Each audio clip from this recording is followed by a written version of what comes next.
Welcome. Now you will have a mic when you speak. Now you don't need to press a button. Now you have earpiece for your listening, and also there are certain regulations for electrical,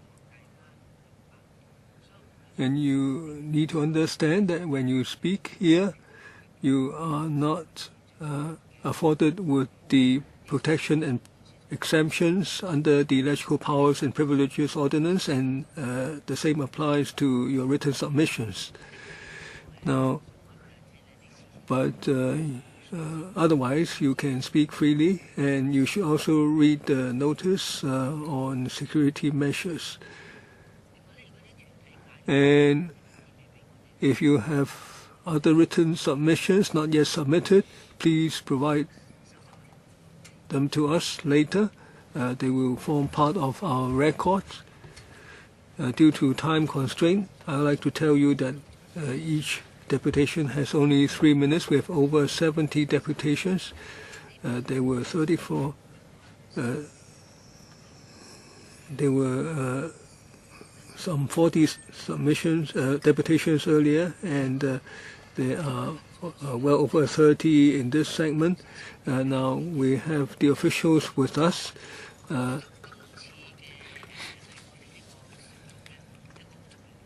This is a very important meeting, and we thank you for your support. Many of you have already supplied your views to us over the years on retirement protection.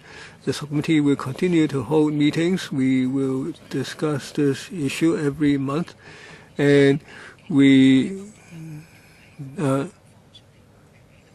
6 deputations have submitted proposals, and we would like them to speak to us, and we would like to talk about the financing arrangements. We expect there would be heated discussion. We will have a scheduled meeting, and we'll talk about the contents. We hope that the government will come to a decision as a result. And once again, thank you for attending. So let us start. So I welcome the 2 children here. Thank you for your concerns. I'm very glad anyone can come to speak in electrical. I am in support of young people and children being concerned about social issues at an early age. So in any case, welcome to you too.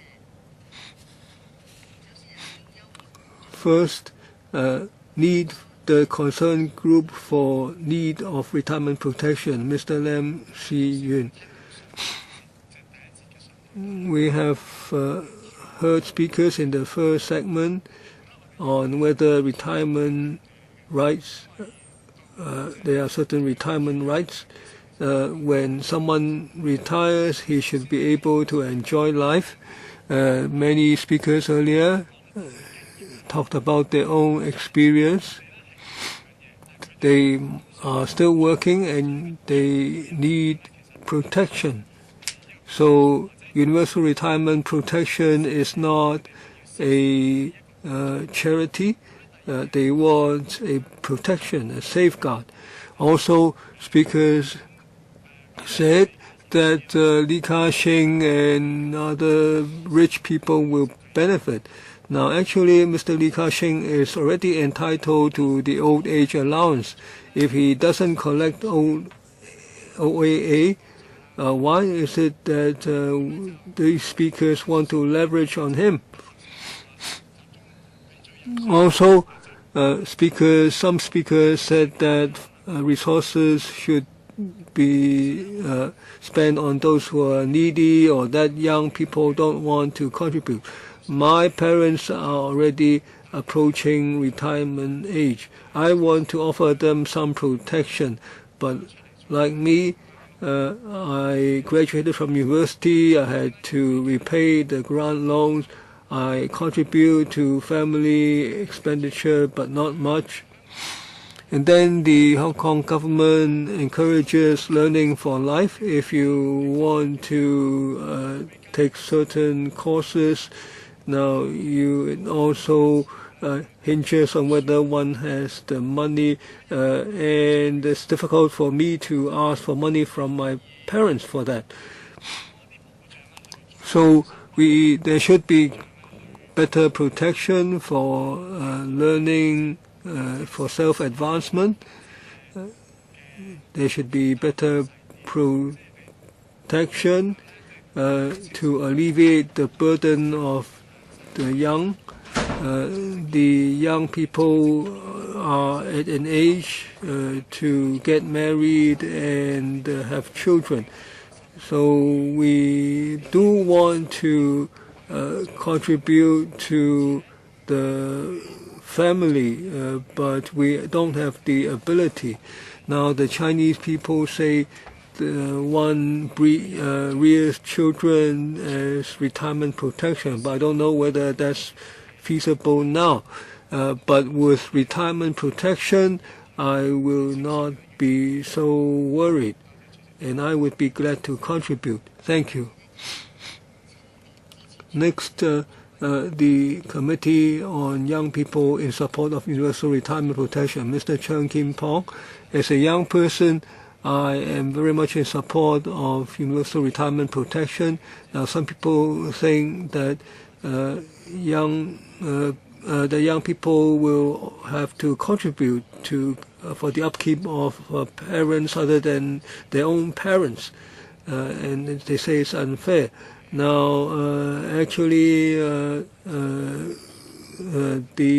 there are similar medical and educational arrangements all along. Now, in society, we always need to help the most needy, but everyone has free education. And when we go to public hospitals, there is no means test. So a little retirement protection to the elderly shouldn't require means test. Now, the society belongs to every one of us. The government money should be used by everybody. The workers and big companies should all contribute. The elderly have contributed most of their lives to the society, and what has society given them? Hong Kong is a prosperous society, and yet there are many elderly people collecting cardboard. So it shows that the OAA, etc., are inadequate. We just want people to live with more dignity. Some people say that saving for one's old age is one's own responsibility. But in Hong Kong right now, how much money can one save? I've worked several years, and I still don't know when I can save enough for the down payment for my home. So when can I save enough money to retire? Now, I certainly am willing to pay 2.5% of my salary for universal retirement protection. And I think I have used the society's resources, so I'm glad to do that. Next, Hong Kong Society of Community Organizations, Ms. Chen. Now, in March, we undertook a study, a survey by phone. We commissioned Policy 21 of University of Hong Kong. For this study, we asked the public about people's preparation for their retirement. How confident are they regarding their retirement? And we also ask how much they know about what is their the impression of the universal retirement protection. We successfully interviewed a number of people from their 30s to 60s, and only 33% of the interviewees said that they have enough protection to make them to enough preparation for their retirement. Now, we shouldn't be talking only about alleviating poverty. We should be looking at the livelihood of all the retirees. Our second question is how many support universal retirement protection. 61% supported, and only 5% are opposed. So only a small minority are opposed. Now,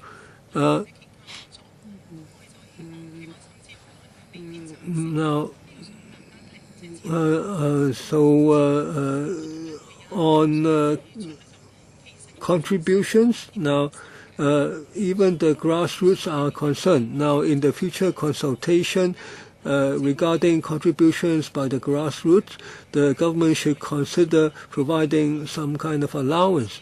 And when we asked in the questionnaire about knowledge of universal retirement protection, only 20-odd% of the interviewees said they are informed about the arrangement. Now, in future, in consultation, I think there should be an informed discussion. Now, in August last year, Dr. Chow's report was disclosed. Now, the consultation is only it's only forthcoming now. Now, when we seek more data, we really want data to provide a vision about the future lives and quality of life of the elderly. Now, we hope that the consultation will do more than touch about alleviating poverty. Now, in the 90s, there were already consultations, and now I hope we have a really adequate and comprehensive consultation. Next, I'm a social worker. Our society, SOCO, helps many in the grassroots strata. Now, last year, there was a report by Nelson Chow and his group, and it seems that the proposal has failed to be supported. Now, the government talks about MPF, but the grassroots people feel that the MPF don't help them. Now, the MPF was only implemented since 2000. Let's say a male started contribution at 50, and he stopped contribution at retirement at age 65, and suppose he has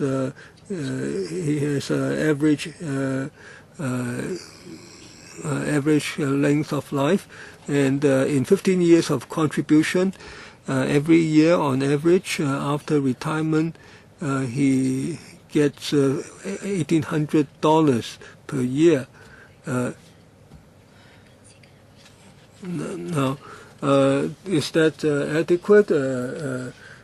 1,800 per month. Now, I think that's very difficult to provide adequate livelihood, and we have also we have the assumption that the person is able to earn an income without being fired during all those 15 years.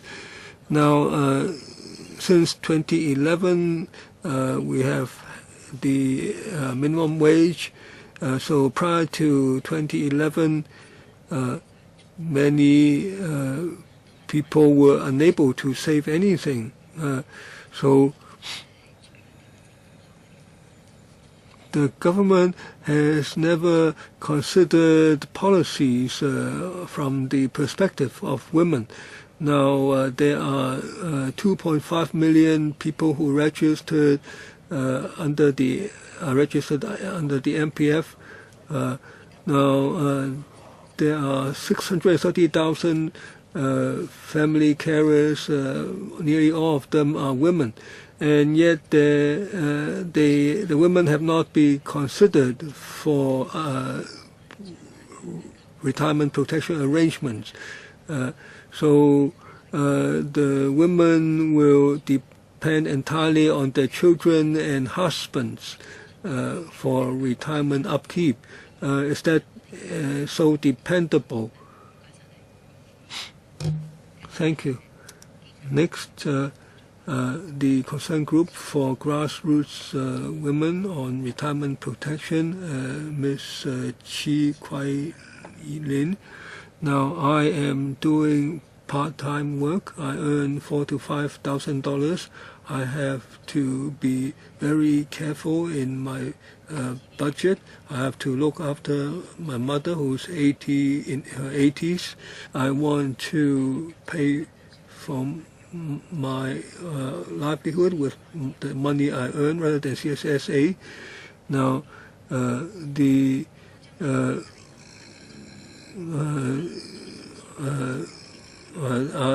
MPF will be inadequate. Now, there are many restrictions under the CSSA. The OAA is too small in amount. There are many problems regarding the MPF. In 2014, Dr. Nelson Chow came up with a report supporting universal retirement protection. This study can really help us grassroots people so that there is provision for us at retirement. The universal retirement protection is a right of the people. It is not welfare. Why does the government come up with these excuses and delay URP? How can the society have consensus if you're asking the rich people, the big conglomerates, to make contributions? How will they ever agree to that? Thank you.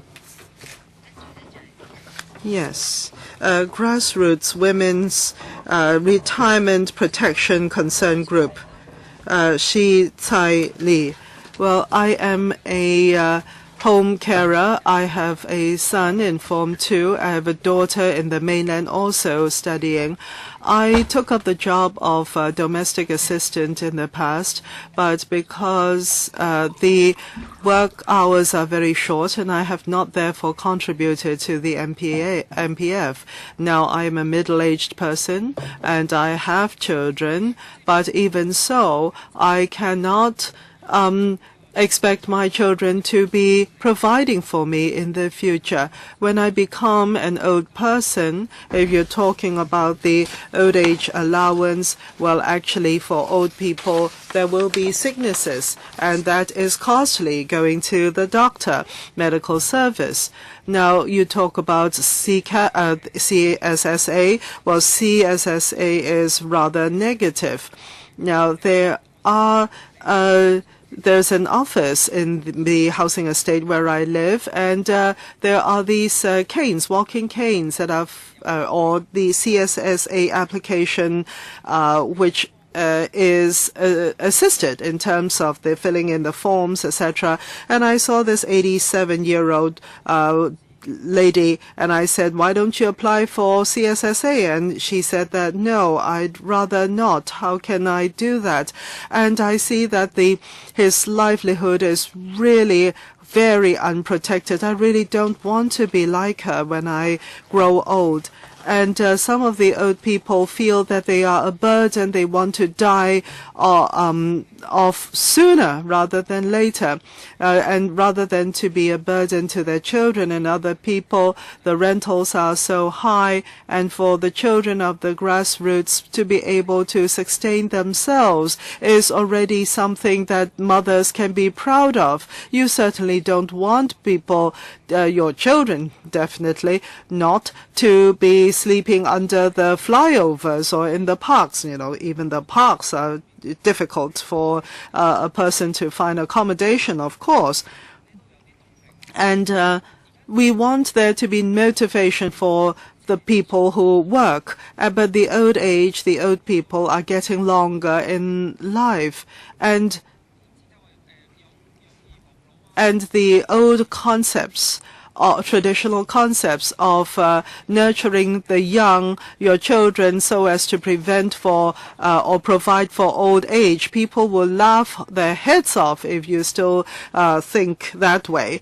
And I don't even have the money to go out to Yamcha with the old people, with their parents. Do you know the old people wait for hours in line in Wong Tai Sin, and because a restaurant is offering $1 a chicken? I mean, I look at that and it is so discouraging. I'm Wang Wuntou. I am 8 years old. I'm a primary 2 student. I represent the 1,800 grassroots children who support universal retirement protection. There are 3 reasons why we support that. One, whether the person is rich or poor, he should have a basic right. Whether he accesses the provision is his right, is his choice. And secondly, we should respect the old, and even for our family members, if they retire, they should be entitled to this benefit. And therefore, I urge the government to implement as soon as possible universal retirement protection so as to benefit everyone. Well, thank you.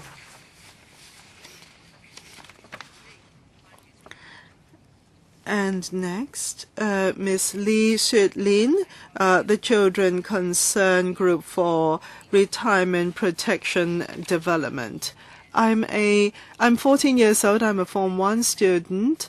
I am in support of universal retirement protection. There are 3 reasons for that. One, I believe the society should respect the old. The second point, Hong Kong's old people should have the right to old age social protection. And thirdly, it is clear in the convention, international convention, that all should be entitled to social protection or benefit after retirement. I go to school every day and I see the old people selling things under or hawking under the flyovers, etc. And I think it is pathetic of them. They are slow in their movements, and they have to sell what they picked up from the streets, $1 a piece, a couple of dollars a piece, but still they are arrested and they have to be fined, I don't know how much. And therefore, my heart goes out to them. When I grow up, well, everybody grows old. When I grow old, who will take care of me? So, for myself and for the old people now, we should support URP. Thank you. Mr. Chang Kei, the Old Age Rights Alliance. Well, I am 85 years of age. I worked till 76 years of age. I've been retired for 11 years. Now, if someone's willing to hire me, I'm willing to work even now. But the livelihood allowance that I get is $2,200 per month, and every day I should have $100 to spend every day. I very much want to pick up from the rubbish bins to make some sales, But I think what the government should do is to set up the URP rather than to drive the old people out to the streets to pick up rubbish for sale or to sleep under the flyovers. Now, I've been working for over 50 years. I have a little bit of contribution to society. How come last year Professor Nelson Chow had come up with a few proposals? We should consider them so that not all old people will live in such plights. Every morning at daybreak, I see the old people selling clothes. The clothes were smelly, I can say. That kind of a situation really is unbecoming of a society such as Hong Kong. Hong Kong is as an international city. How has it come to this depth? Well, I think there should be these 3 channels of financing to provide protection for the retirees in the future so that they do not have to resort to illegal means or to pick up expired food for their own consumption. And for the health and livelihood of the old people, that's certainly problematic. That's all I want to say. Ms. Fok Mei Sung of the Concern Group for Labours. I'm 65 years of age. I live in a partitioned apartment with a monthly rental of $4,500. I urge the government to pay more heed to the proletariat, to people without assets, to low-income people, and to house the old age as early as possible into public housing. And I have a small saving and insufficient to protect me in retirement, in old age. House us as soon as possible. We have toiled for decades to contribute to the economy and prosperity of Hong Kong. Now we are old and we cannot provide for ourselves. We urge the government to, as early as possible, implement URP.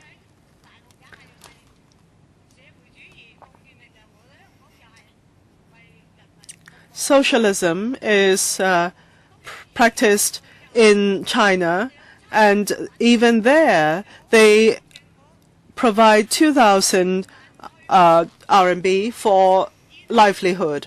Why can't we do that in Hong Kong? Implement URP as early as possible. Mr. Tong, well, we heard from 85-year-old. We heard from an 8-year-old just now, and Mr. Chang had spoken just now, and he's wondering whether this URP he will be enjoying this URP, and this 8-year-old, our young friend there, whether when he grows up, whether he will benefit from this URP. Now, the government had appointed the professor in coming up with a analysis and a report. And now we're talking about URP and where does the funding come from.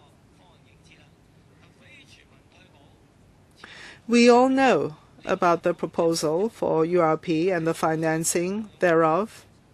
What about non-URP, non-universal retirement protection? Will the government foot the bill totally? If the government is to raise tax, would the conglomerates and the political parties support that? Otherwise, where does the financing come from? Well, the government says there is no consensus. Of course there will be no consensus. How would the business sector agree to raising income tax or profits tax? So there will not be a consensus. If there is no URP, where does the money come from? The business sector has no answer to that. And this morning I saw Mr. Michael Teen's banner, and it says, URP means it is available to the rich as well. Is that fair?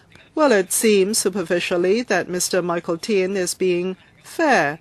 But Ms. Falk next to me, who's been cleaning the streets for decades, and the rich should both be entitled to URP.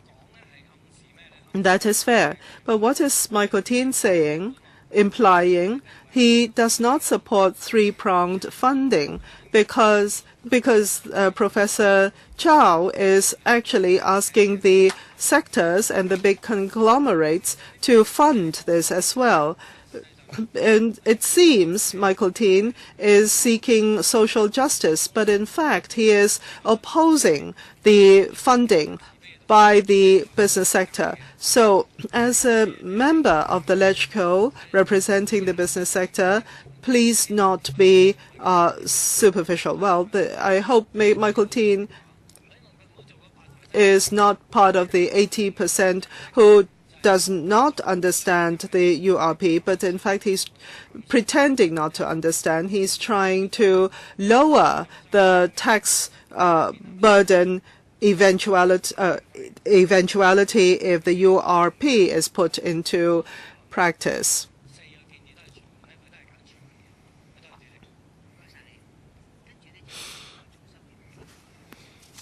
Mr. Leung Sek-lun, the Hong Kong Women's Centre Alliance. And all along we have been concerned about the support for women as well as for the aged. Now we are in support of URP. The government all along had been saying that there had not been any gender inclination. But in fact, for women, in the family, and in all through are differentially treated. We see that there are people, women, who want to take up work, but because there is insufficient child care services, and therefore they have been put into a poverty situation.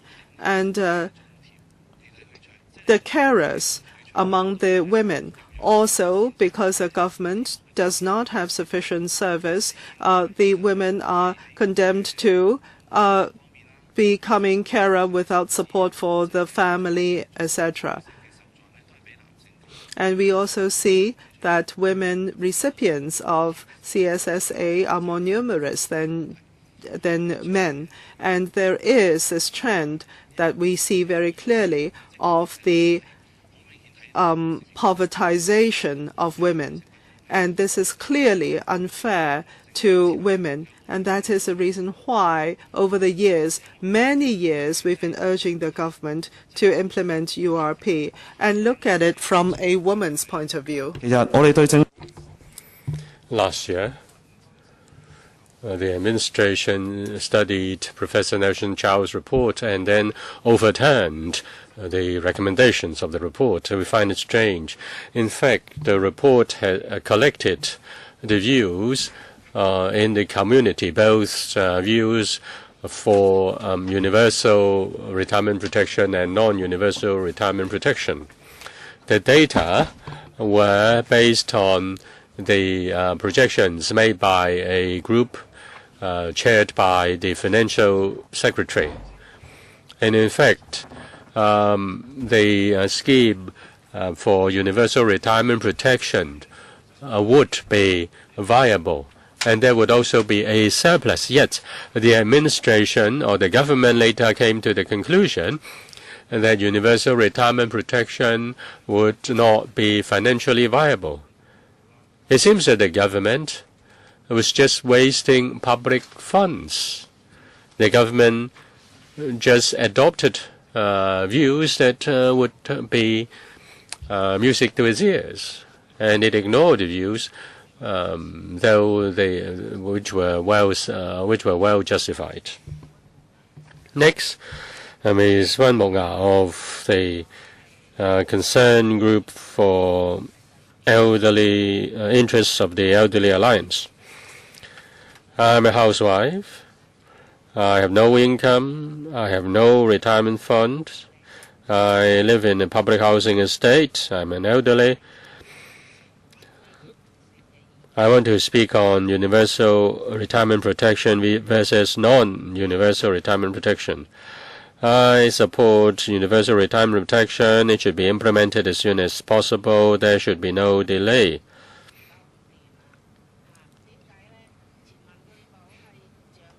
Universal retirement protection will provide support to each elderly person.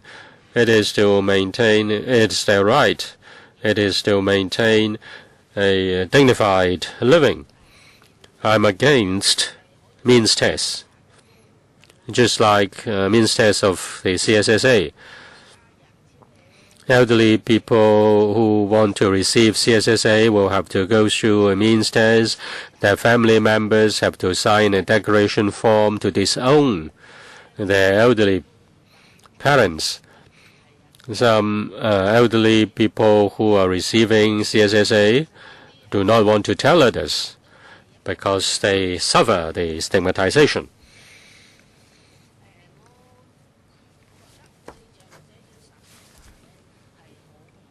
It isn't fair to impose a means test on the elderly. Now each elderly age 65 or above will be given a card to receive concessions, and they have to go through a means test, not more than $20,000.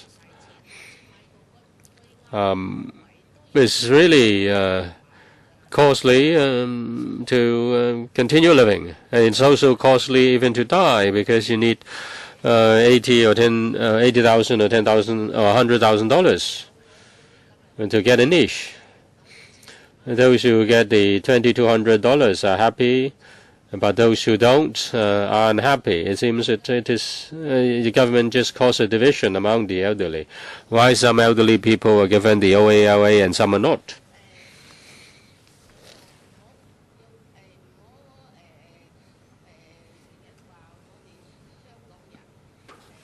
The government wants to promote harmony.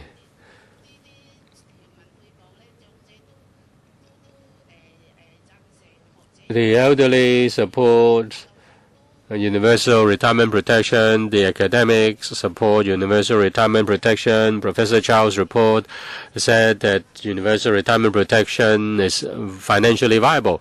Why the government says that the scheme will go bust? Next, Ms. Tai Yu-ching. Now, the community has been discussing universal retirement protection for decades. Even Professor Nelson Chow's report supports universal retirement protection, yet the government's just dragging its feet. Senior officials don't need to worry about their retirement as long as they toe the line, as long as they behave like puppets. They will have they have fat salaries and they have a lot of money. Have you considered the hardship of the people and how many of your policies are based on the hardship suffered by the people? I know of an elderly woman. She's suffering from a chronic illness. She is saving up her money for that. She doesn't want to increase the burden on her children. Because of this, her assets has exceeded the limit for OALA. She is disappointed, and she has to wait for another 5 years before she can get OAA. Another elderly woman who is in her 60s, she has been a domestic helper for many years. She's suffering from all kinds of pains, neck pains, lumbar pain, neck pain, lumbar pain. She has no money to for any medical consultation. She is living in a subdivided unit. She has been applying for public housing, but she is not given any. Now she pays about $4,500 per month for 100 square foot and 100 square feet room, and she also has to pay for the water bill and power bill, and that will amount to about $6,000. Even if she gets OALA, that will not help much. Why can't the elderly people enjoy a dignified living? I think universal retirement protection is to give recognition to the contribution of the elderly. The prosperity of Hong Kong, of Hong Kong today, is the result of the contribution of the elderly in the past. Universal retirement protection is their right. It is the right of everyone. Some say that the rich should not be eligible, and housewives should not be eligible because they have not paid any tax.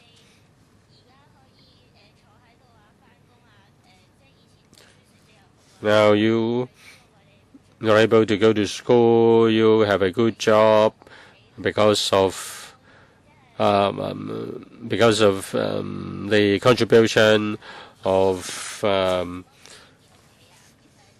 your mother. They are homemakers. How can you say that they have not contributed to the well-being of society? And without them, how can you be sitting here? Thank you. Next, Mr. Hong Fu-Yap. I represent young people. I support universal retirement protection.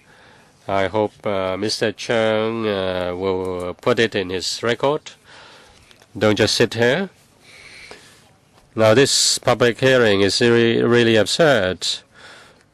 Now, the community has been discussing this issue for decades. Mr. Cheung, you receive hundreds of thousands of dollars per month.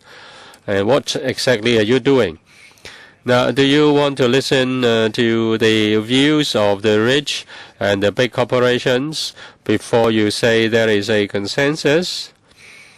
There are many speakers who are here, and they come from different sectors of community. They belong to different age groups.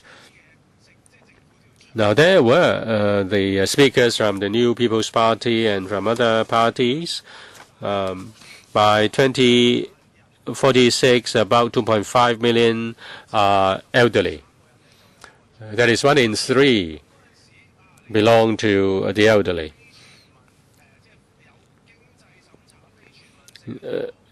A means test, if there is universal retirement protection which is not means tested, will there be an increase in tax? Now, if you are not able to solve the problem, we have already provided you the answer, and that is the tripartite contribution scheme. You don't need to be hypocritical just by putting up $50 billion. If you inject $50 billion into a fund, by 2046, there will still be a surplus of $1,270 billion of surplus.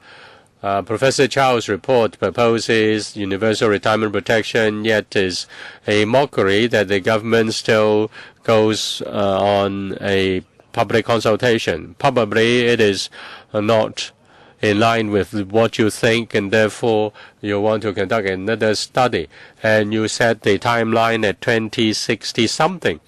Why don't you set a longer timeline, say for 100 years?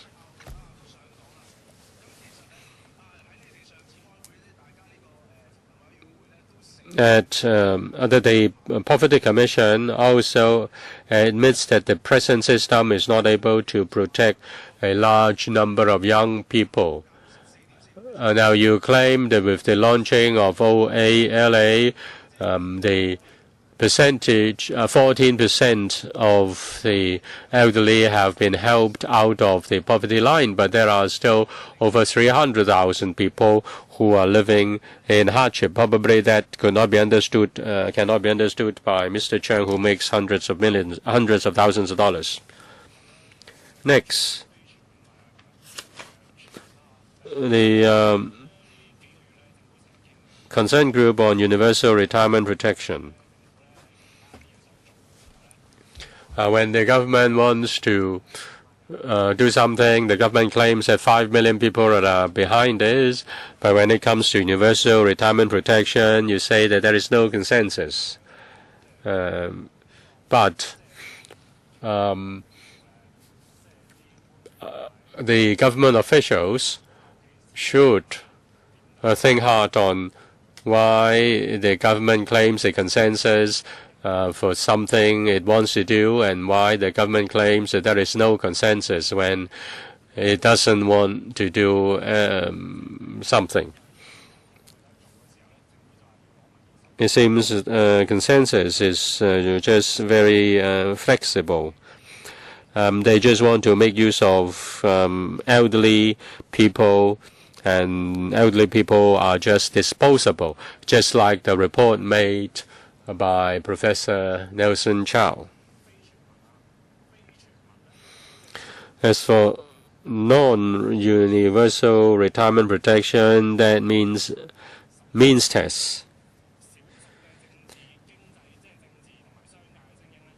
The elites will decide on the livelihood of the majority. And that's an ideological issue.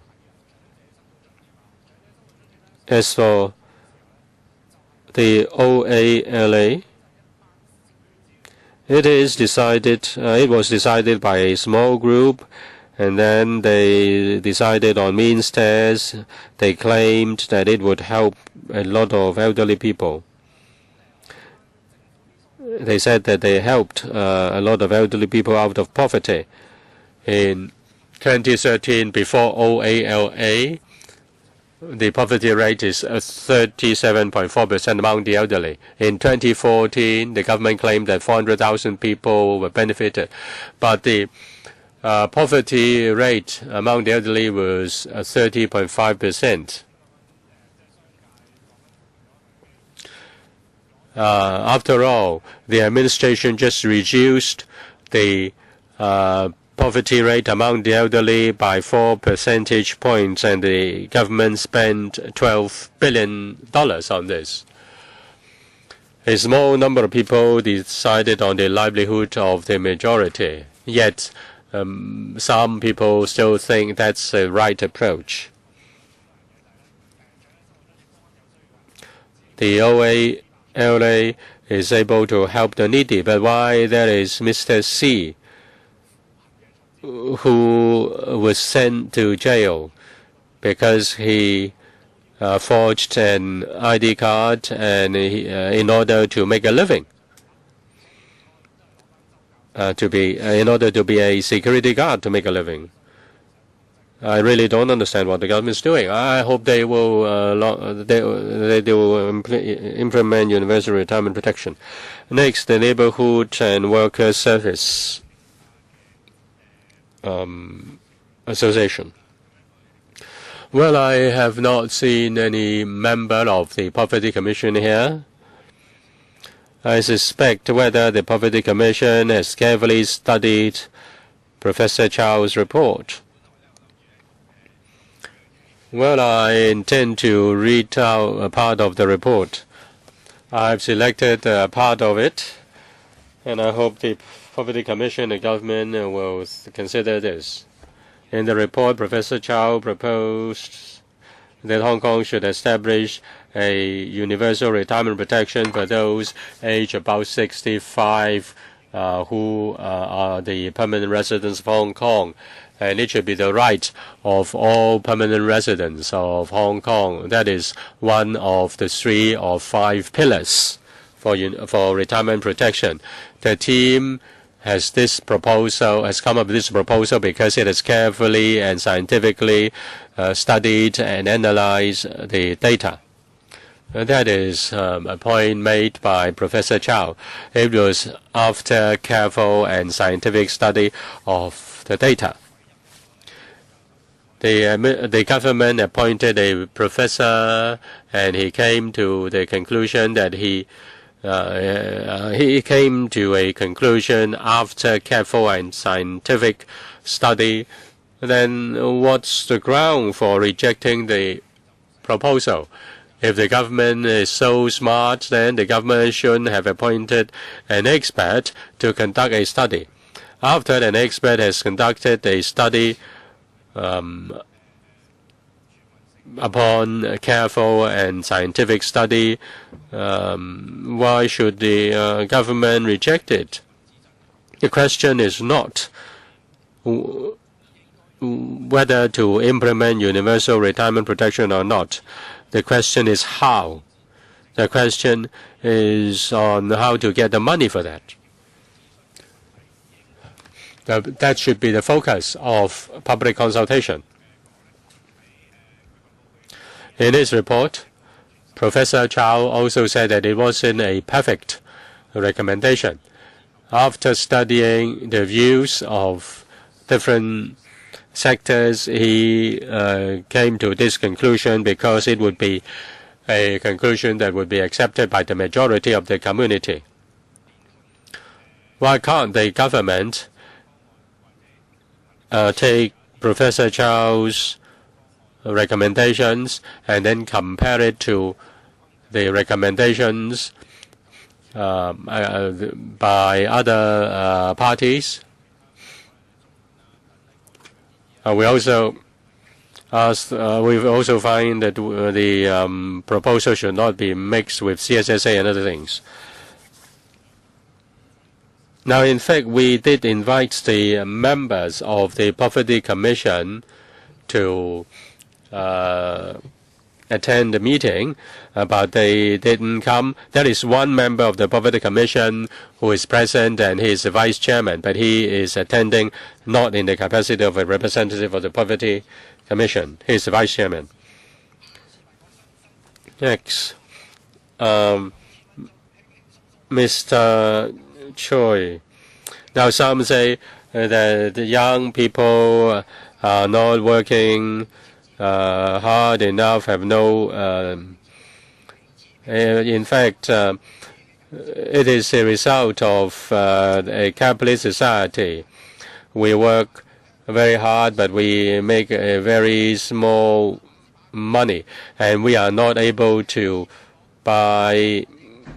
We are not able to buy our own homes because the wages are too low. If the government just give $1,000 to everybody, if I have to add pay $500 of tax, and if will I support it? If everybody is give $1,000 and I have to pay another $5,000 in terms of tax, what would I decide? Well, the Gini coefficient is more than 0.5. Earlier, a representative of employers said that employers are being asked to pay more and more. Now, you can see if cafes, restaurants increase their prices, there's a similar effect. Now, we need to ask you to pay more, otherwise the workers will suffer. Next, the Association for Democracy and People's Livelihood, Mr. Hall. Now, universal retirement protection is a basic right. It's not need-based, just as we have universal education and universal health assurance. Now, according to the establishment, now resources should be left to the most needy. So what's the result of the CSSA recipients? Over 60% have to collect CSSA because they are old. Now, 1 in 3 elderly is poor, according to a so-called study. Housewives do not enjoy any retirement safeguard. Now, if we leave resources to the most needy, then we have these outstanding problems, the 3 that I mentioned. And universal retirement protection makes improvements in these 3 respects. Now, what is universal retirement protection? People are told it's not financially viable, the government will run out of money. Actually, it's a tripartite contribution model. Dr. Nelson Charles' report made it clear. The package is viable. Now, even if there is financial problem, it would be due to a faulty tax system that is not progressive enough. Now, universal retirement protection is a means to redistribute wealth across the generations. Young people contribute when they are young, and they can enjoy the benefits when they get old. Now, compare this with MPF. You pay 5% every month. Now, everyone knows MPF doesn't provide enough protection for retirement. Now, the MPF contributions are not worth the money in terms of benefit. Now, is it fair for the rich to get retirement protection?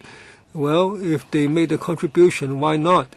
Now, it's said that the rich people should not get retirement protection. Well, maybe that's hatred of the rich. Now, I'd like to ask the FTU,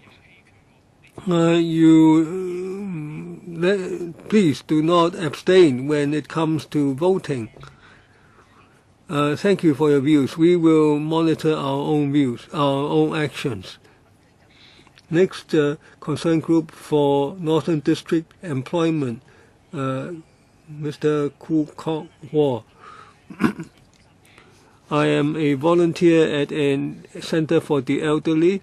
I can tell you what from my experience. Now, I have a relative who is ill, and he has to take injections that cost $8,000. He has only savings of $30,000 odd. The doctor asked him to take a second injection in half a year. Right now he has had 6 injections and he has run out of money. But the illness is getting more serious. He cannot eat anymore. And the dentist says he will have to pay $6,000 to $7,000 for false teeth. Now, he has no reserves or savings. He can't treat his own illnesses. I personally witnessed many elderly persons who have suffered strokes or heart disease, but they do not have the money for treatment. The government should cancel the means test for the elderly. The elderly earn what they deserve. They should be able to enjoy their twilight years by taking trips abroad or having a better burial. Now, these are what they deserve. The government shouldn't restrict them with means tests. Now, the CSSA system requires children to certify that they don't support their parents. This is a big insult. I hope the Secretary will consider abolishing the means test for retirement protection and abolish the children's renunciation of support of their parents for CSSA.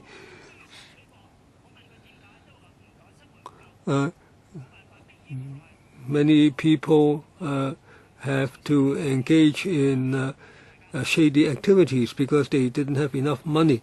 Next, New Territories Concerned Group, Mr. Tam. Now, this is a safeguard for the elderly, just like in education and medical service. This is not a poverty alleviation measure, as Dr. Nelson Chen said. This is to provide for basic needs. Now, there are 1.05 million elderly people in Hong Kong. They contributed to society when they were young.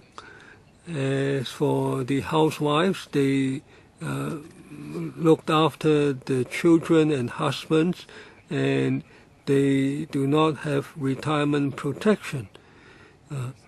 Now, the OAA, OALA, and how about the family carers?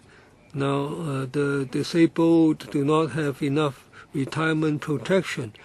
There are major social problems. 160,000 elderly poor. Now, they are stigmatized due to means tests, and yet they are not helped as they need, to meet their needs. Now, universal retirement protection is on the basis of tripartite contribution. The workers don't have to pay anything additional. Now,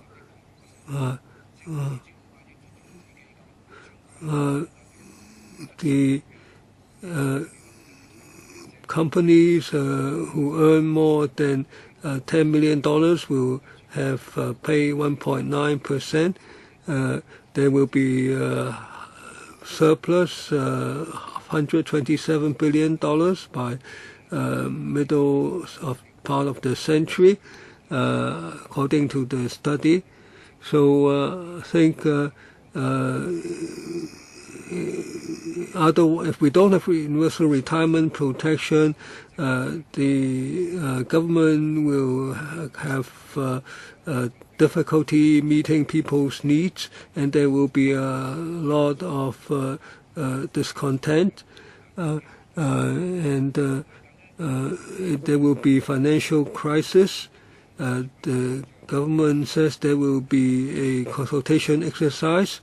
We strongly request that the government should heed the 1+6 proposals, so that the elderly people can have a happy remainder of their lives. Next,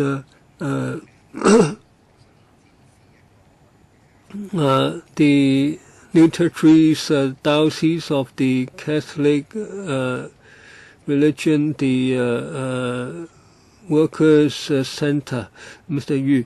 Now,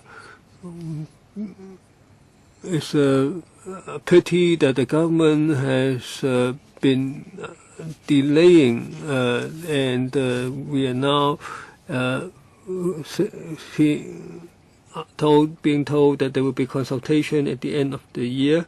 Now, we are told that the elderly people who are scavenging the rubbish bins for food. Now, the OALA is not enough. It's only $2,000. In Northern District, there are many elderly people scavenging for cardboard. You might say it's good for them to work, but they really don't want to do it. Now, there was a report about an elderly person living in a subdivided unit with no windows. Now, we do not have solutions for the various problems of the elderly. They can only be cleaners. They can only scavenge for cardboard and now for food. Now, the problem is all because it's all due to the absence of a adequate retirement protection system. So all the workers are concerned. Now, they earn only a few $1,000s a year. They only have retirement savings of several tens of thousands of dollars. So when we ask them what they will do, they say we'll try to get jobs, and if they can't get any jobs, then they are bound to then they have no solution but to collect CSSA. This is the plight of many cleaning workers.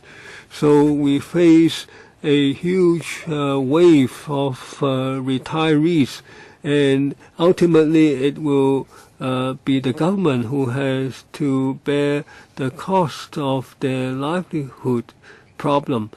Now, we hope that there will be a quick consultation so that there will be consensus for a universal retirement protection. Next, grassroots workers of Northern Districts group, Ms. Wong. We definitely support universal retirement protection.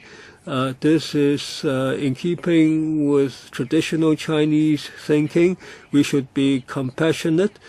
Now, we have 12-year free education. It's universal and well supported by the public.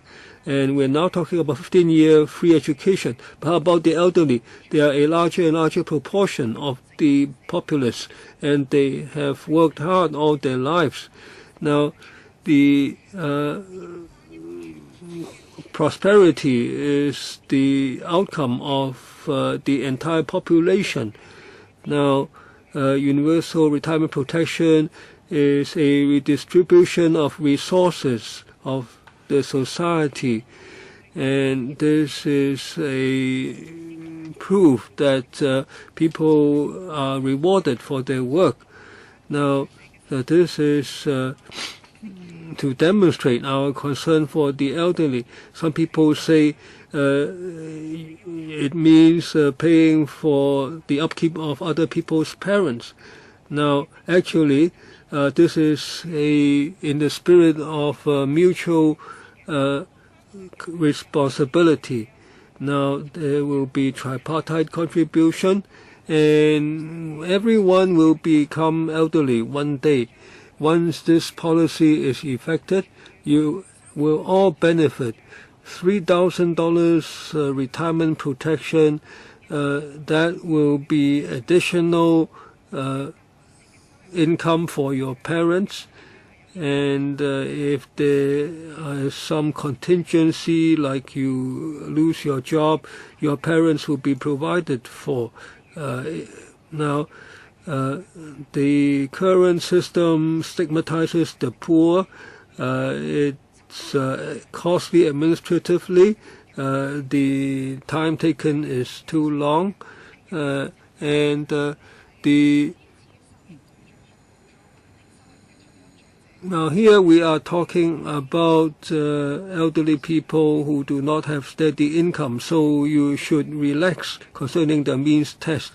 Also, the MPF is too narrow in scope. It cannot protect the needy. For those retired elderly casual workers and housewives and handicapped persons, they are not protected by the MPF system. Finally, I reiterate that we think universal retirement protection is absolutely essential and urgently needed. Next, concern group for outsourcing for cleaning workers in Northern District, Mr. Lam. Now, universal retirement protection provides the most basic protection for the elderly. We face a problem of elderly poverty in Hong Kong. The elderly policy in Hong Kong is inadequate. Now, by 2041, the elderly will be 30% of the population. Now, this will be a huge burden for our public finances. And the OALA and OAA now will increase in cost to $47.9 billion. So ultimately, taxes will have to be increased. And so the next generation will have to pay up. So it shows that there is urgent need for universal retirement protection. Why does it have to be universal rather than non-universal? It's very simple. Now, this is a provision of a basic right. It's not an assistance to the poor. Now, there should be no means test. Now, the OAA and OALA, they are subject to means tests, and the means tests are also stigmatizing. Now, as a result, we have absurd situations. Now, many elderly people don't want to be stigmatized. They don't want to lose their dignity, so they would rather collect cardboard. They become cleaning workers, even they are frail and ill. They don't want to beg for charity. Now, is this the way we respect our elderly? Now, also, some people are concerned that some rich people will benefit. Now, actually, the rich will contribute, so it's quite fair. Now, some people say that they don't want to contribute towards the upkeep of other people's parents. Now, actually, they are also receiving recipients of benefits like free 12-year education. So it's all quite fair. The elderly contributed by their labor in their working lives. So in the December consultation, we hope that it will result in universal retirement protection at an early date. The concerned group for Northern Territory Labour, Mr. Zhang Ho-hin, we have heard a lot about the discussions about URP, and the message is very clear. I believe that the Secretary is clear and had received that message. We have also heard from friends around the room that they have also talked about their own life experience and stories. I hope Mr. Secretary would go back and listen to their stories. Now, I hold this up. This is a yunbo, a Chinese gold bullion. Look at this. It is golden in color, but inside, I shake it. This is exactly the MPF. This is our MPF account. Outside, it looks wonderful, but shake it. Inside, there is just a $1 coin inside. It is empty. But of course, that's not applicable to you, Mr. Secretary. You are well provided for. You don't have to care how much there is in your MPF account. But have you thought of the grassroots level laborers? What about them? I know a group of cleaners. They fetch the minimum statutory pay, long hours. The working environment is terrible. You, with your tie here, Mr. Cheung, would of course would not know, but I can tell you that for this piggy bank in front of me, if I fill it with coins, well, I can tell you for all the cleaners, they are still this hour pushing push carts that would be heavier than this piggy bank if we filled it with coins. And they are in the heat, toiling, pushing the very heavy push cart, and they have to be sweeping the streets as well, droppings of all kinds. Be real, Mr. Cheung. Don't sit in a double-decker bus and say that you've been to the neighborhood, down to the people. If we do not implement URP, there will be means test. What if the person is just above the means line? Does it mean that he does not need any further protection? Can you please go back and think about it? I hope the government will not drag this long any further. Our old people need the URP. Ms. Chow Wai-chi? Well, today I've come up to respond to some opinions uttered in previous deputations, and I had to come up to respond to those. So, some say that they leave the resources to those who are needy, but they have said only half the story, and that is for these rich people, these professionals, why don't they speak up more? When society is needy, why don't they come up, shoulder higher responsibility? Well, I say Li Ka-shing and the like should high profile take the URP and then say every month they will be donating $50,000. Everybody needs a URP.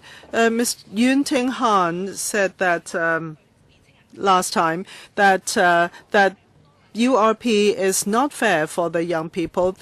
And she says a lot of old people can afford their own flats, but not the young people. But not all old people can afford their flats. The flats are hundreds of thousands of dollars in worth, and they will have to come up with their life saving to buy the flats.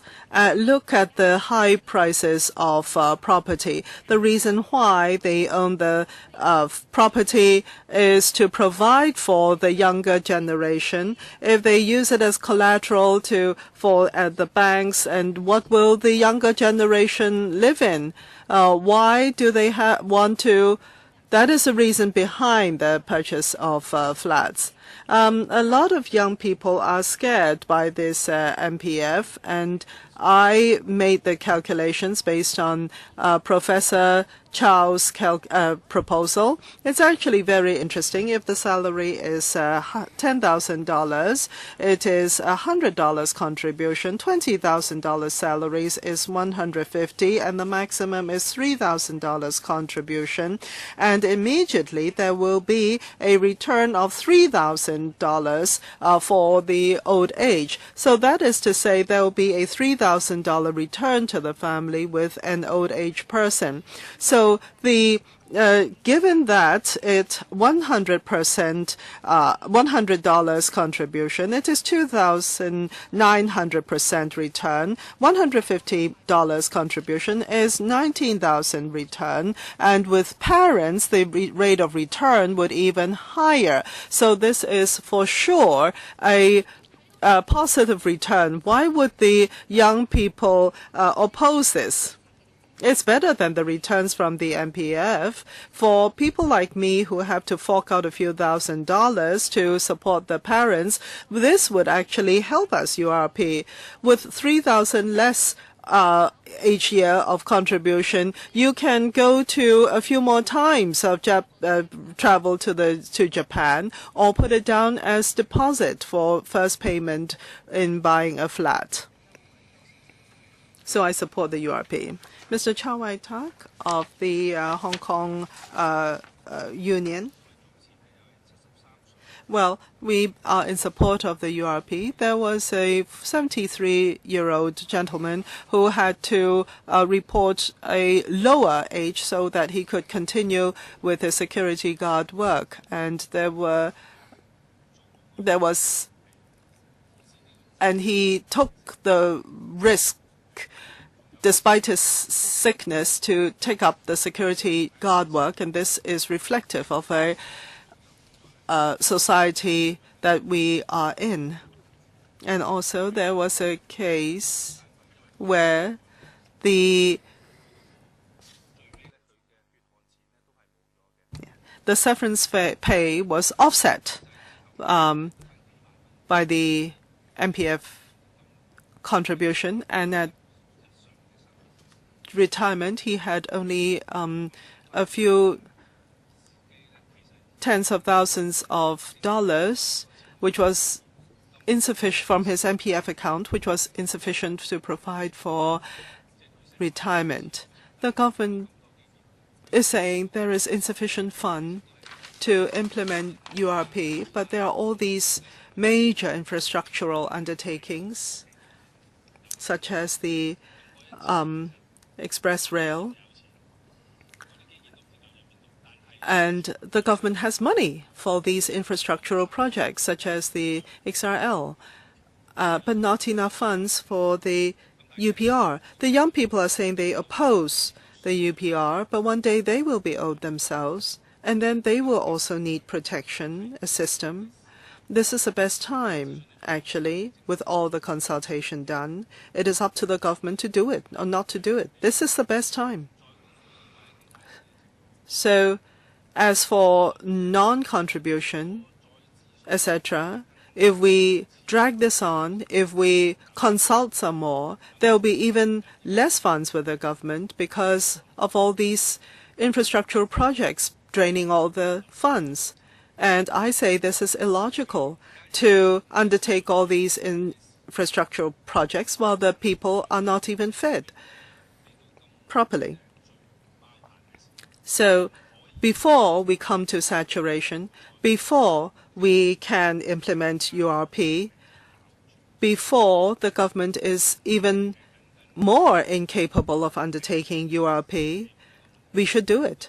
This is about the entire society.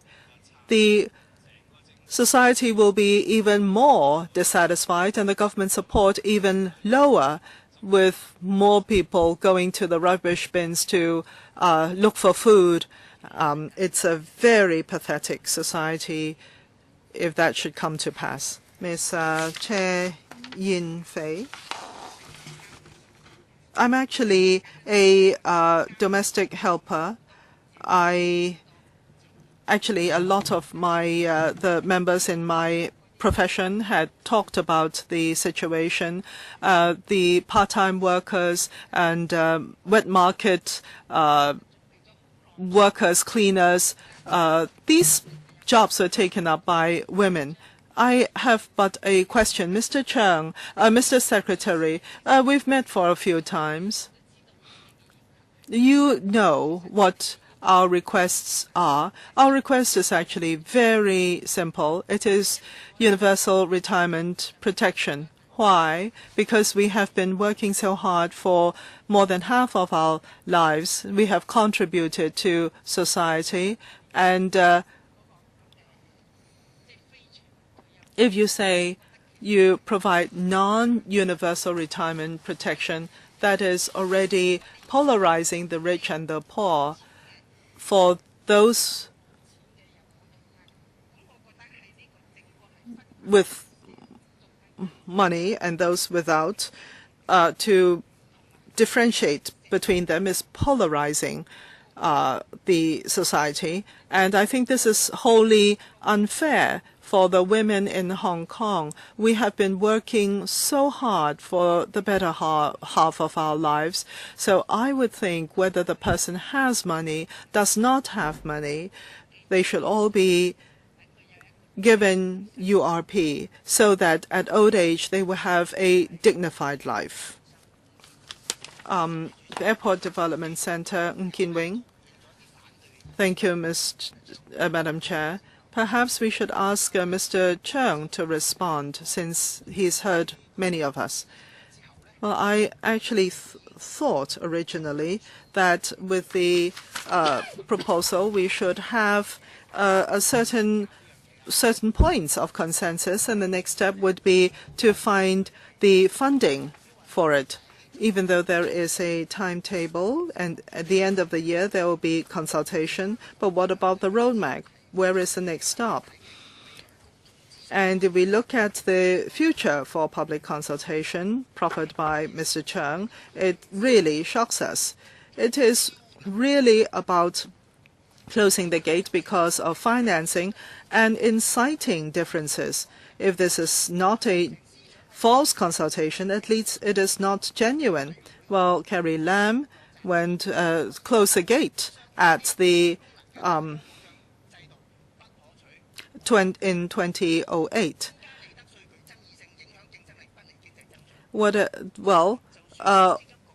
The MPF is, well, even the MPFA chairman, Ms. Anna Wu, said that, yes, the MPF is one of the three pillars, but if there is consensus in society, there can be certain changes.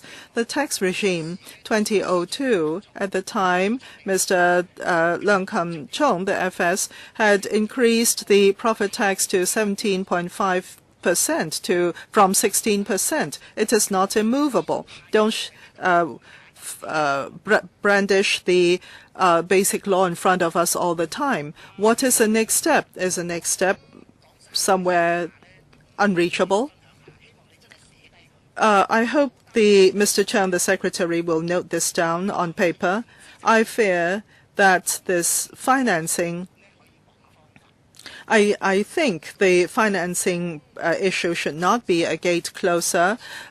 We should not polarize society. We should have proposals, and consultation should be focused rather than to be dispersed and diversified in its content. Otherwise, we will come to 2047 very soon before we even come to a closure on this.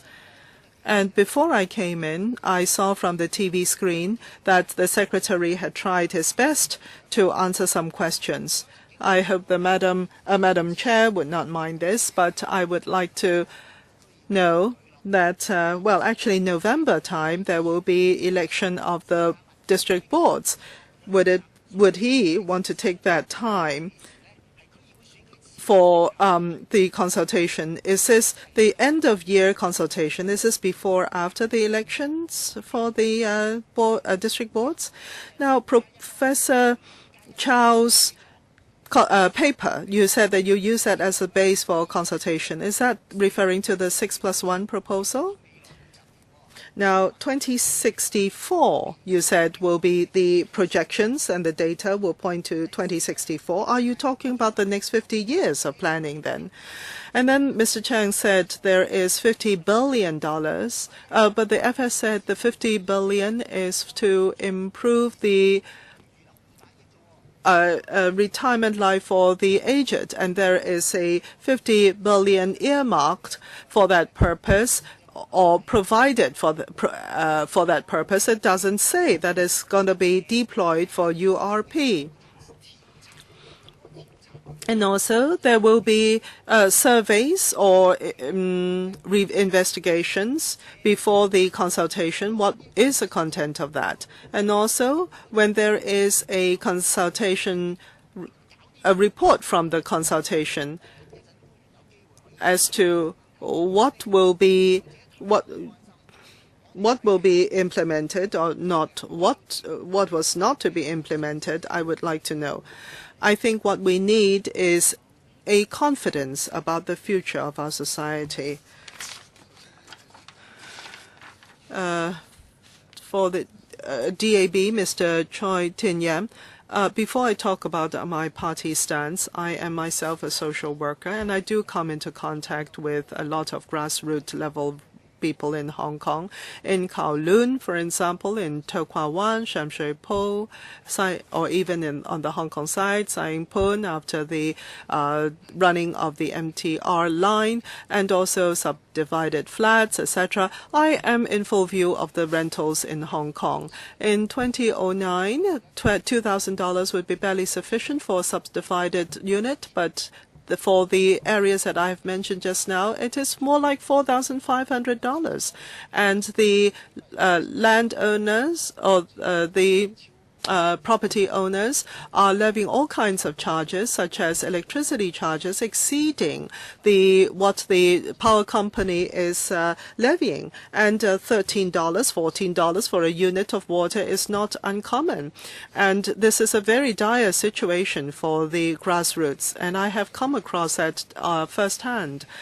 Now, the following points have to be made. First of all, the retirement age we say is 60, but on the other hand, the old age allowance doesn't kick in until 70 years of age. Madame Falk here and others still have to be working well over 60, and we are pained to see this. And we, of course, well recognize their contribution to Hong Kong in their past years of work. And I would like to ask the Secretary whether the application age for old age allowance can be lowered to 60 instead of what it is now, which is 70. And also the old gentleman over there had said that the OALA is insufficient to provide for everyday life. Can we have a high allowance, high amount allowance, let's say a 1.5 times of what it is now, to improve the livelihood of the old people? So these are the main areas that we would like to make suggestions to the government. Thank you very much for all of you. We have a little bit of time to our 30-minute meeting. We will extend the meeting for another 15 minutes if we do not have sufficient time, so as to allow sufficient time for the Secretary to respond. Now, shall we do this? First of all, we will allow 3 minutes for each of the electoral members to speak, including Q&A. Just now, the Secretary did not have sufficient time to answer the questions, but we'll allow 5 minutes for the Secretary to respond to the last round of questions.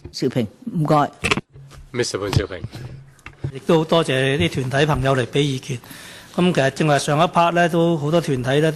I thank the deputations coming. In the first part, the deputations have expressed their demand for universal retirement protection. I hope the Secretary has heard it loud and clear. At this time, I don't intend to ask him any question. I've asked about the roadmap and timetable. I'm interested in listening to Ms. Chen Wai-yong of KCSS. Now, you asked for more information in the consultation. What are the points you want the consultation to focus on? Now, you did a study among those 30 to 60. Now, you want to ask for more information. What do you mean exactly? Yes, Ms. Chen, please.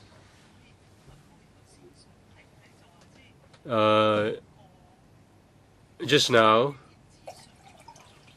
we said that there is a need to provide adequate information, say the universal retirement protection. And there are several aspects. What is the level of payment? What is the sustainability of financing? Is there any stability of funding? The World Bank also commented on this, whether it is about the options or about other things. There is a need to provide adequate information. In the past few months, the government said that universal retirement protection should be given to the needy. The government, or rather the groups, said that the government's proposal would go bust. Not that Professor Chow's proposal will go bust. And also, you need to consider the capacity of the economy. You need to look at the whole of Hong Kong. What do you want in respect of the standard of living of the elderly? You shouldn't just consider the needy. You should take into account all the elderly. Yes, please go on. Do you have anything more to say? Well, I think I can stop here. Mr. Pon, I also hope that the consultation will not just close the door to financing and cause division. Dr. Fernando Cheung. Well, in fact, the government or the administration is filibustering. The administration is filibustering for decades. They blame some of LegCo members for filibustering, but those members are just filibustering for a few months.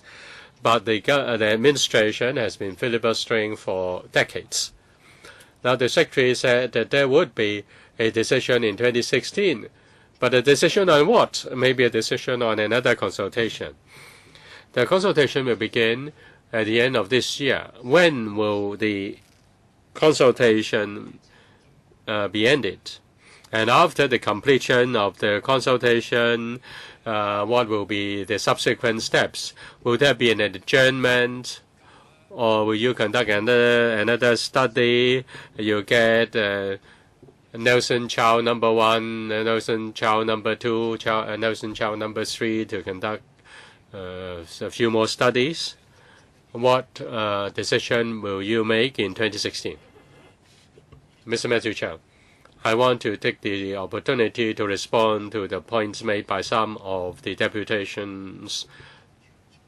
The timetable is that we are working full steam on preparation for the consultation. We had 2 meetings in May, and the Poverty Commission had 2 meetings in May, and we're going to meet very soon. We will set out the consultation framework, and then we put in the details.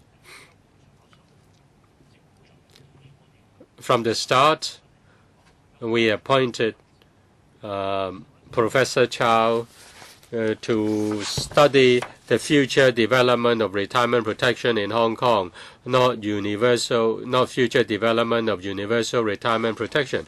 We asked Dr. Chow to conduct a study on the way forward, the best way forward. It's not that we asked Professor Chow to conduct a study on universal retirement protection.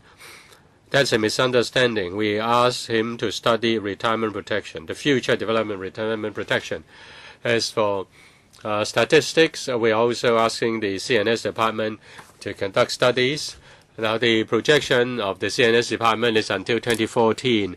There are new data for 2064, 50 years of data. That includes protection of labor force.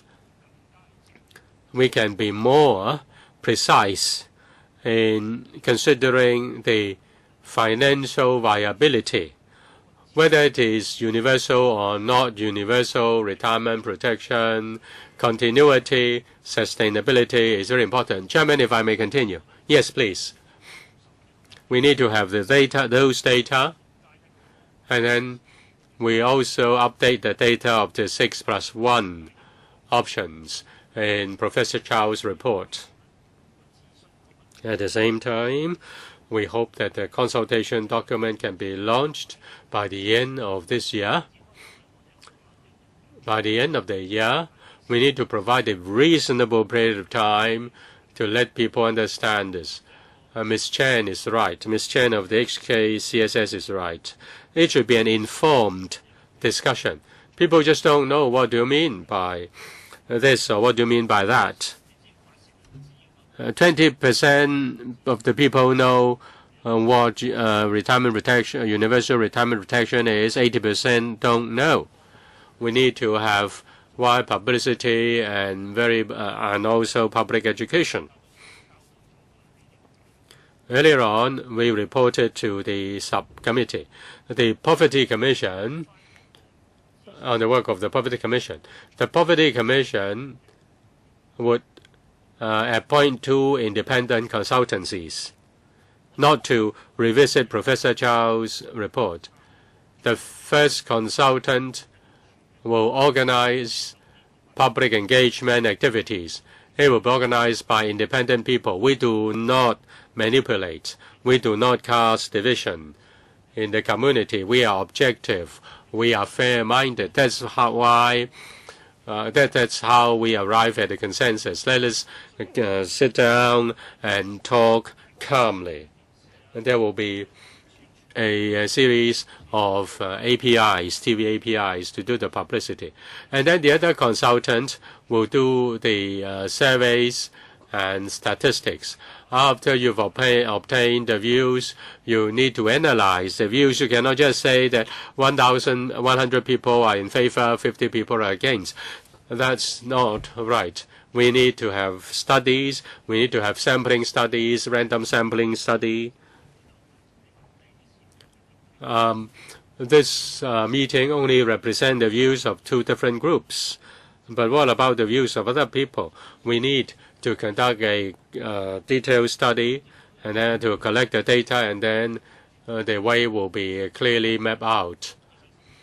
If it is a universal retirement protection scheme with no means test, then what will be the arrangement? And if it is a scheme that will aim at helping the needy, then what will be the arrangement? We need to have the schemes in front of us and have a focused discussion. The Poverty Commission has a lot of work to do. In the coming months, we have 2 meetings. Last month, Mr. Cheung is a member. So some said that the community had been discussing the matter for 3 decades, but it's only this term of the government who puts this item on our agenda. Ask him to answer the question directly. He spoke for 6.5 minutes. There will be 2 consultancy studies. After consultation, what's next?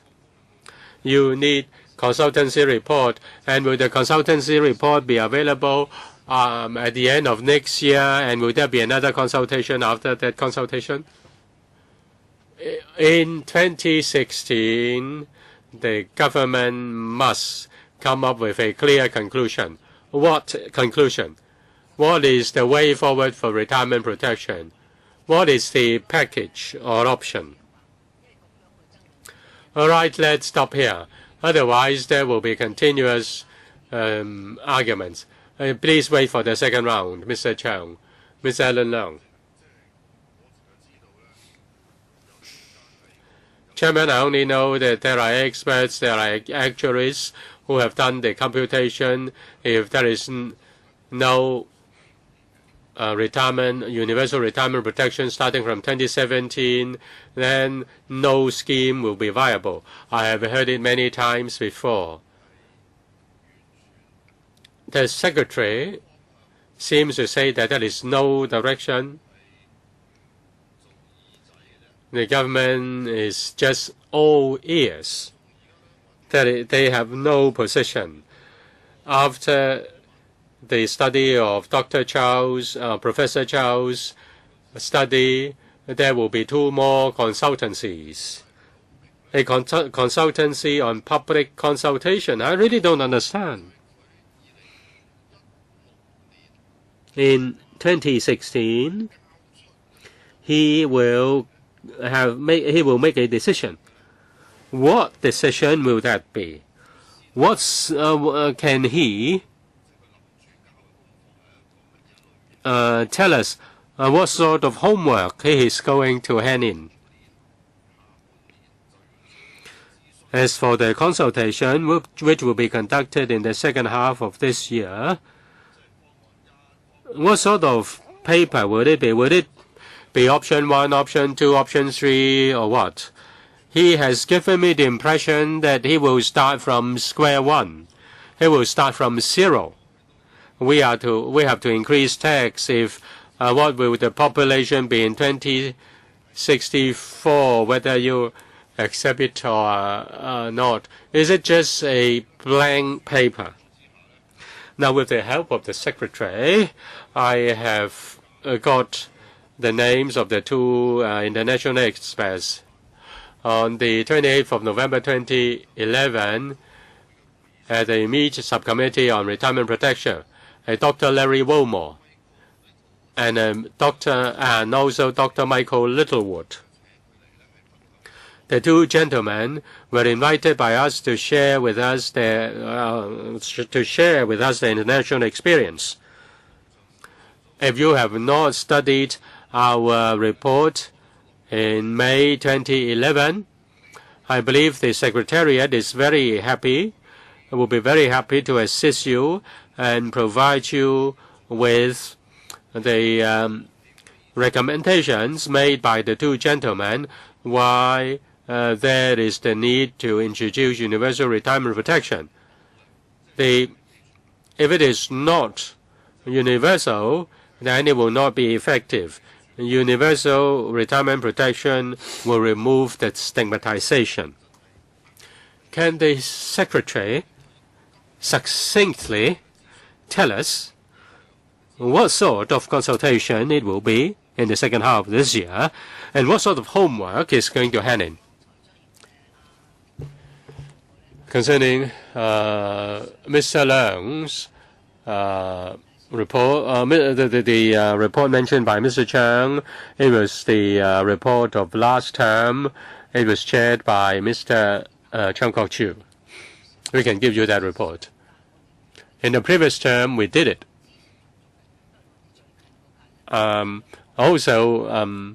We also had another report recently. Now, concerning the second half of this year, there will be a consultation. Let me clarify this. We are talking about we'll launch a consultation at the end. Let me stress, of this year, because the second half begins next month. We don't want to give a wrong impression, and we don't want to drag our feet. As for the views of the 2 experts, we are happy to know the views of experts. In our Poverty Commission, there is a Madam Sin.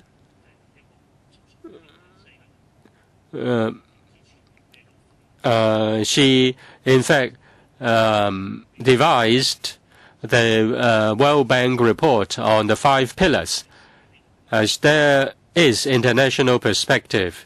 She is Chinese. She is an outstanding academic.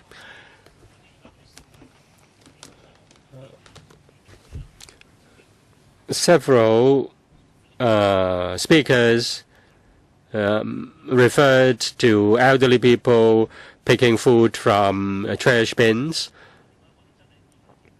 Now, this term of the government put a lot of resources into improving the livelihood of the elderly. If you see elderly people scavenging food, we really need to face up to this issue. There are 50,000 elderly people receiving CSA, they receive on average $5,500. They should not go out to scavenge for food. As for OALA, 420,000 people receiving OALA every month, $2,300, $2,390.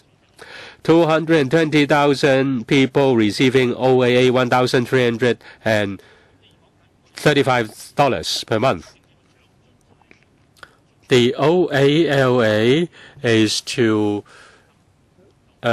make up for the difference. Some elderly who want to have OAA, but who receive OAA but who don't want to receive CSSA. And now we have OALA.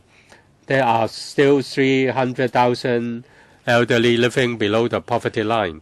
Last time, there was a speaker who criticized us for not looking at the assets. That is a problem. There are elderly people who claim to be elderly. They are retirees. We don't know the assets. We don't know how much assets you have. The poverty line, they have to go through a means test. If you have the need, there will be a means test, and we can provide welfare benefits to you in a targeted manner. We put caring for the elderly as our priority. We don't bully the elderly. We don't save. We don't just hoard up money without giving the money to help the elderly.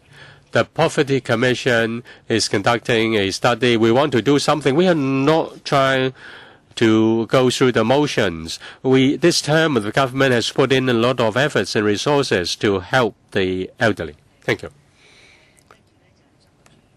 Mr. Chiang Kok-chi. Thank you, Chairman.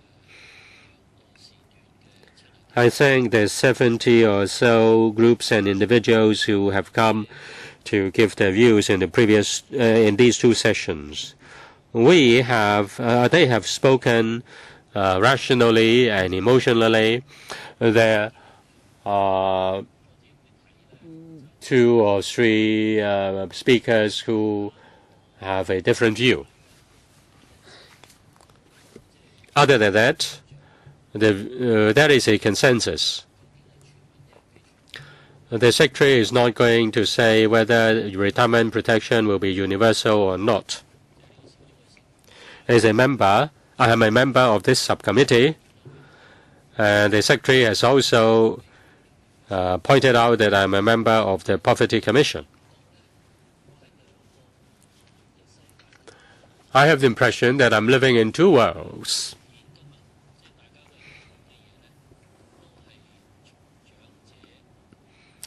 Today, the speakers are speaking from the rights of the elderly.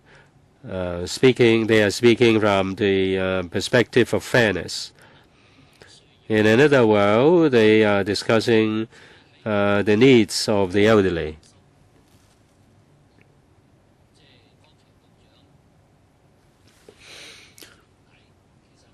Concerning the point made by the Secretary by the end of the year. Earlier on, the Secretary said it was the 4th quarter. The 4th quarter starts from October. And if it is the end of the year, then it may start at December. It may start in December. And after 3 months of consultation, then they will draw up a package. That will be the end of 2016. We can't do anything because in 2017 is the election year for the CE. The new term of the CE. The CE will be elected in March 2017. What can you do in 2016? It will be the CE of the next term who will have to handle that, and I really don't know whether it's universal or not. I'm really pessimistic if I want universal retirement protection. Pessimistic or not, anyways, we have been pessimistic for decades. But we have a shared consensus here, and that is we want to have universal retirement protection. I don't know how what question I'm going to put to the Secretary. In any case, I'd like the Secretary to respond. How pessimistic or optimistic can we be? I hope to be pragmatic. We need to investigate the issue in depth. This term of government has taken the initiative. We certainly do not want to polarize society. That's not a fair comment. We are dedicated to do more for the elderly, to improve their livelihood. That's what the Commission on Poverty is doing. Chairman, I'd like to supplement. In the 2012 report, we included the two scholars from abroad that Mr. Alan Leong mentioned. Now, the two experts were drawing upon the studies on universal retirement protection in several different countries, but the expert that the Secretary mentioned just now, my impression is that she is not in support of URP. I think her experience reflects the position on the 5 pillars abroad. So I think he's inviting that scholar to talk to us. It's a pity that there's no member of COP here, so I think when we sit here and talk next time, that expert should be here. Now, some colleagues have raised their hands. I have to ask questions myself, so I cannot allocate too much time. I like the members to sit here and stay with us because we have some other matters to deal with just a little later. I'd like to ask the Secretary. Now, just now the deputations asked a good question. Now, you should address that question. You said there are 150,000 elderly collecting CSSA, 220,000 elderly collecting the OAA. Now, and where does the money come from? Now, we have to address the distinction between universal versus non-universal retirement protection. Now,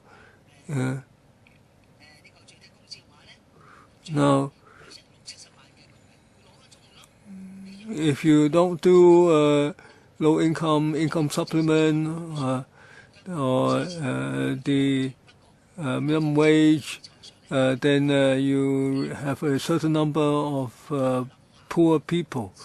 Now, the Secretary, you should tell us where is the money where's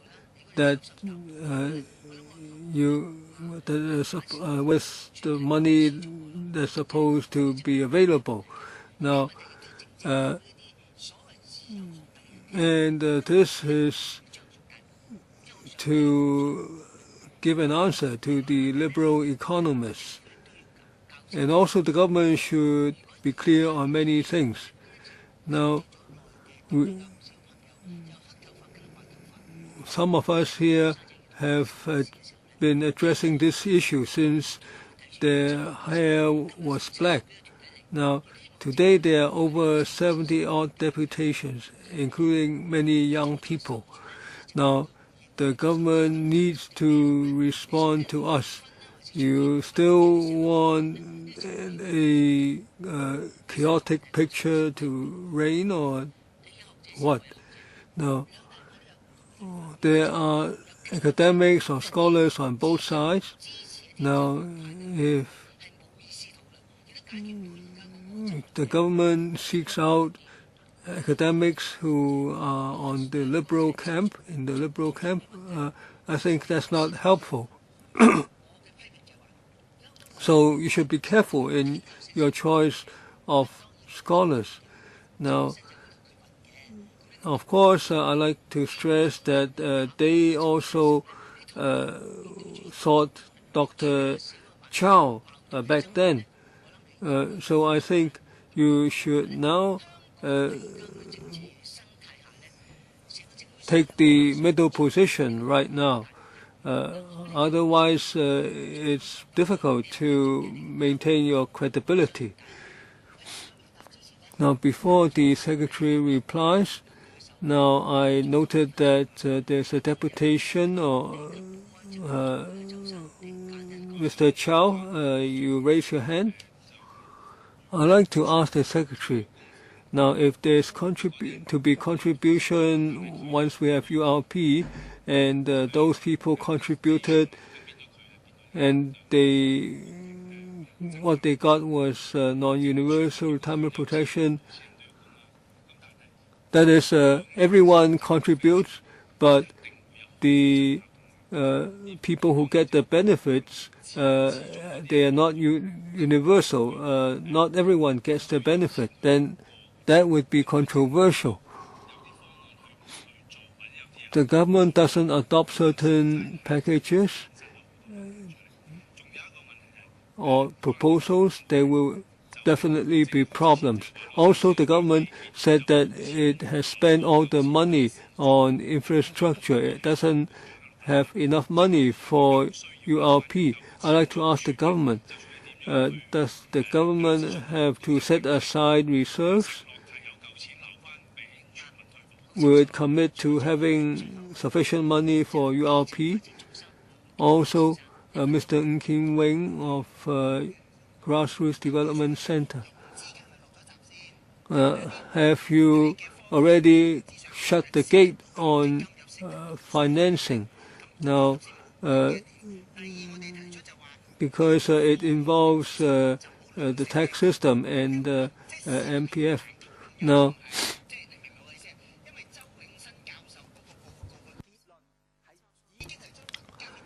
the Dr. Chow report already has drawn upon the different positions in society. So you should consult people based on a particular specific packages. Otherwise, it will not be focused enough. Mr. Chow, you said the government is supposed to have said it was using the money for infrastructure rather than URP. Now, the government has said nothing of the sort.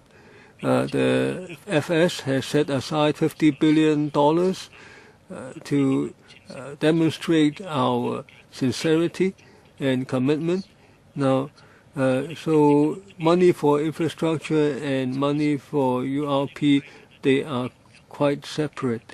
I think such a comment is premature because we haven't come to any decision. Now, Mr. Ng mentioned about specific proposals and financing and so on. Now, we have invited economic consultants, experts, and all the departments, CNS, projections on population. And now, a lot of people have provided the input. So we will certainly give an account on financing alternatives. We cannot be specific today. Certainly, we haven't closed the gate on. Now, the FS or CE have made clear that we want to devote the resources to the needs that are present.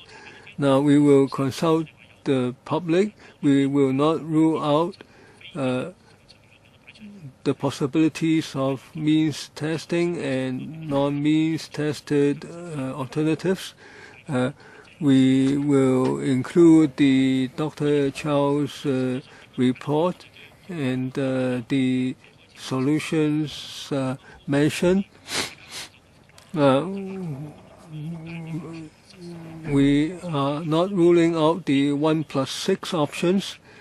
So whether it's in the annex or otherwise, we will include them as well as the latest data.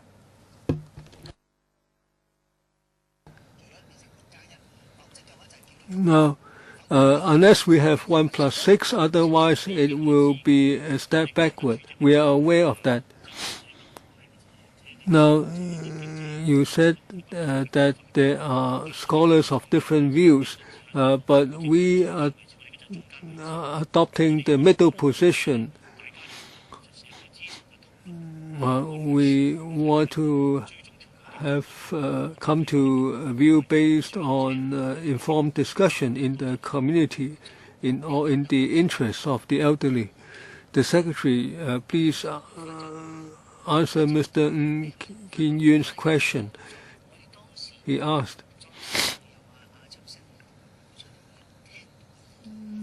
are you going to consult on the basis of the 1+6 options the outcome of Dr. Chow's study? Otherwise, you might be wasting money in engaging a lot of scholars. Now, as I said, we have a consensus in the Commission, and I shouldn't really say too much on our thinking. The consultation document will be simple and easy to understand. It would provide enough information for an informed discussion so that the public knows the pros and cons. And as an appendix or annex, it will include the data on viability as in Dr. Chow's study. We thank the deputations and we thank the government officials for listening. Now we hope that they will listen carefully. The deputations have spelled out their views. Now the government may have started well with the Dr. Chow study, but it seems that if you want to change tack, it would not be desirable. Now, as the Vice Chairman said, the consultation will be at the end of the year rather than in the fourth quarter. In any case, we will invite next time the 6+1 parties, Dr. Sin and other experts, and we hope to reduce the working time of the government. Of course, the government wants to get more figures. I'm not against that. Now, the COP will discuss, and I hope that everything will be disclosed, and the government can shorten the time frame, and we expect that in the first 10 days or so of July, we will have this meeting. Now, even though we will have a summer recess after mid-July, yet we will hold meetings in July, August, and September. Unless we have too few members, we will draw upon the experience of the discussion on minimum wage. We hope that there will be public hearings, and we will we will hope to have more discussion and hopefully a lot of reporting by the media. So that's the basic arrangement. And by that time, if our members agree, the meetings will not be open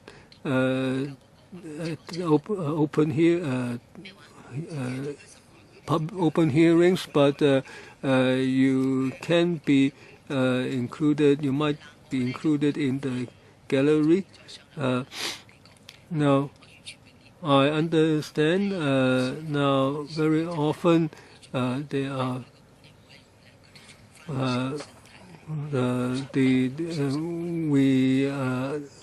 the electoral procedures take into account the community's views. Thank you. End of meeting.